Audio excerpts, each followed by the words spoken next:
আসসালামু আলাইকুম কলিজার বন্ধুরা, সবাই কেমন আছেন?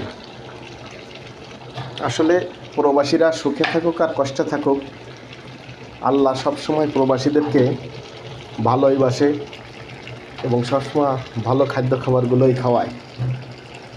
এই প্রবাসে আসলে যে যাই কিছু বলুক, পকেটে টাকা থাকুক বা না থাকুক, আজ পর্যন্ত কোনো প্রবাসে না খেয়ে থাকে না। আল্লাহ তাআলা একজন না একজনের বজতে একজনকে পাঠায় এবং তার খানার ব্যবস্থা এক জায়গা করে দেয়। আজকে আমার ভাই, এই যে আমার প্রিয় ভাই, বড় ভাই,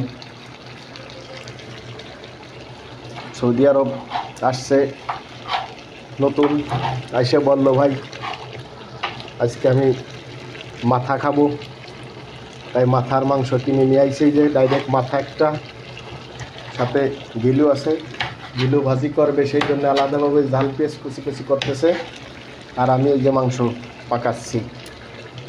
এই আছে আমাদের কিচেন রুম।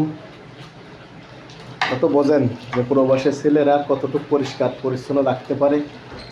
তারপরও আমরা চেষ্টা করি সবসময় পরিষ্কার পরিচ্ছন্ন থাকার জন্য এবং রাখার জন্য। সবাই ভালো থাকবেন, আর প্রবাসীদের জন্য একটু মন খুলে দোয়া করবেন সবাই, যেন আল্লাহ তাআলা সবসময় প্রবাসীদেরকে সুস্থ রাখে।